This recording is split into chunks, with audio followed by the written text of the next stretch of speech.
Hey everyone, it's Michael Fair from FilmFestivalCircuit.com, and today we're going to be talking about the Georgia Comedy Film Festival Summer 2024. We got our event coming up. We're in August. It's coming up in August. It's just a few weeks away. I'm pretty excited.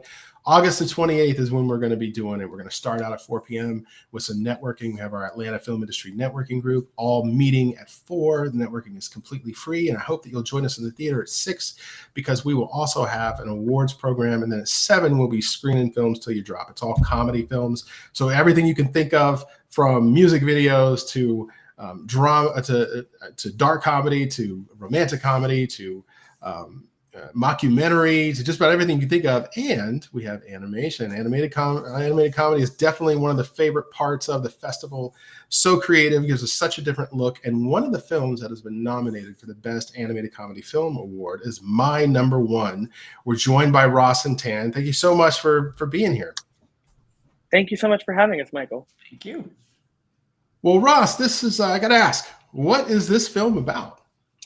Great question. My number one is a classic sibling rivalry story set against the backdrop of early 90s video game pop culture. I call it Malcolm in the Middle meets Powerpuff Girls meets Sonic the Hedgehog. All right. I like it. I like it. Well, a testament to you. The Georgia judges really like your work. They commented. They like the production of it. They like the care and the time that you took with the sound effects and the sound design and the music and just the entire vibe of the thing. It's kind of like it's very shocking and bright and outlandish, and it's fun. And I think that just really fit their style. And I think that you two, you hit a home run. Very, very good job on this one. Thank you so much. You're very welcome. And we'll go to you, Tan, because I know that you worked on this. So tell us what you did and why did you want to be involved with this specific film? Hi, I wrote, I'm the music composer for Ros. So when we met for the pitching, once I heard Ross's pitch, that the one that he just said, I got so interested right away because on the side of the music scoring for film, I also wrote music for video games. So I think this is a great opportunity to blur the line between these two worlds and try to implement the music from the video game, which is kind of like very similar to the style of the video game that Ros did in the animation. So I feel like, hey, here is the game that I did. I feel like it might be a good fit for your film, but of course it's going to be the film score for the animation, not the game. What do you think about it? And then we just, that's the rest of the history. So I just scored the music that implement the film by maintaining the style of the video game from the 90s. Very good. I can definitely see that. And what about you, Ros? Where's the why in this? I mean, I hear video games, I hear the influences, but please, in your own words. Of course. It's a mix of a few things, but if I can be brief, I see this sort of as a love letter to all the media that raised me and a way to pay it forward. I grew up consuming all sorts of screen-based media, lots of video games, lots of TV. Some of my favorite characters really shaped a lot of my own artistic voice. And I had always wanted to make something that would thank that in a way, sort of pay it forward for any other future people, because I think a lot of my own artistic endeavors are inspired by some of the media I grew up with, which is a lot of what I'm echoing with this film. That being said, it's hard to put your head down for a year and a half and make something if you're not invested in it emotionally. So I really tapped into stories that are personal to me.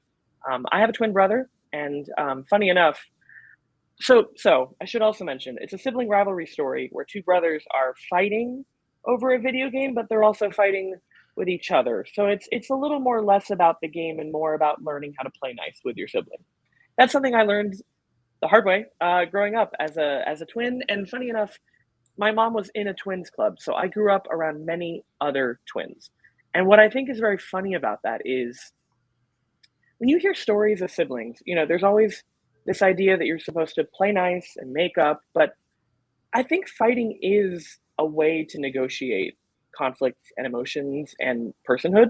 And I've always found that to be a really engaging medium, especially for boys. I think of Malcolm in the Middle a lot. Like, they're not holding hands, kumbaya, happy, hanging out. But I think through that sort of violence, playful or otherwise, there is a lot of social emotional learning that comes from that. So this film has been successful more in children's film media circuits, but I also think it's because of the media I grew up with. A lot of it is not necessarily made for kids, but animation, is friendly to children in that way. And I think this is really just my way to marry a lot of what I loved growing up and a lot of what I lived. And it's been a very important healing process doing so. Okay. Yeah, that's a great backstory. Thanks for being transparent about all that. It Sure. really does sound like it comes from a personal place. Very much. All right. Well, let's talk about what you have next. I'm going to go to you, Tan. What else are you working on? So since we graduated from USC together, I'm currently working as a music assistant for the off-Broadway Cats the Jellicle Ball. It's currently performing in New York City right now. So it's Cats, Andrew Lloyd Webber Cats, but with the implementation of the Black and Latinx ballroom cultures. So it's currently performing until next month, and I'm the newest project is the Netflix film called Ugly. I work as an orchestrator there, so it's about to stream next month on September 13th. Oh, wow. Talented guy. You're dropping some big credits there, man. That's awesome. All because of Ros's film. That's how it started. I felt like I struck jackpot working with Tan. I got very lucky. He's a very busy man. All right, Ross. Well, Tan just set the bar pretty high. What are you working on? He sure did. I'm working. I would love to be at the festival at the end of the month, but I'll actually be on set working as a producer for some productions. And on the side, I'm also freelancing animation work for advertising agencies and such. So I've been hopping around. I've been an art teacher and I've been working with kids. So in a way, this film has sort of helped me figure out where I'd like to go next. And it definitely is still in the creative space. Okay, good stuff. Well, look, it's been a pleasure to talk to you both. And is there anything, and I'll go to you first, Tan, is there anything that you want to add before we go that maybe we didn't get to? I just hope you guys enjoy the show. Thank you for having us. I'm only child here, so I didn't get into a fight with anyone. But yeah, so I really enjoy working in this project. It's one of the best experiences I have. I hope you guys enjoy the same thing. So yeah, thank you. All right. What about you, Ross? Thank you so much. Yeah, I'd like to brag a little bit if possible. For those of you that know more about the video games I'm referencing, we got very lucky. In the credits, you'll see an original song that Tan helped compose and arrange. The singer is actually, we got very lucky, the singer from one of my favorite Sonic games that inspired this entire film. So if you go back and play Sonic R, 1997, Sega Saturn, they have a PC port. TJ Davis is the singer on every single track in that soundtrack. And we cold called, emailed, and got her to help us out with an original song at the end, which has been a beautiful full circle moment for me. And I hope a fun little Easter egg for everyone else. That is awesome. That's super cool. So I see that on screen and also in the description of this video, we have both of your Instagram accounts. Tan, if we go to your Instagram, if someone wants to visit, what are they going to find there? What are you updating on Instagram? I keep updating all the time. I'm going to post some of my work and sometimes just funny stuff about my personal life. You're going to, it's just me and some work. Yeah. All right. And what about you, Ross? This is my art account on Instagram that you can contact me through.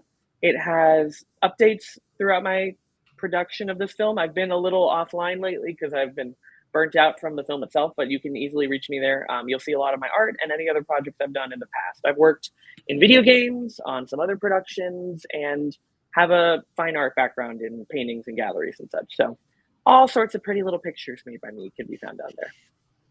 Good stuff. Well, look, thank you so much for your time. And we're looking forward to the reaction to the film at the festival. I know you can't make it, but I'll let you know how it goes. And I'm sure you'll hear some buzz once that thing pops on. So yes, sir. Thank you so much.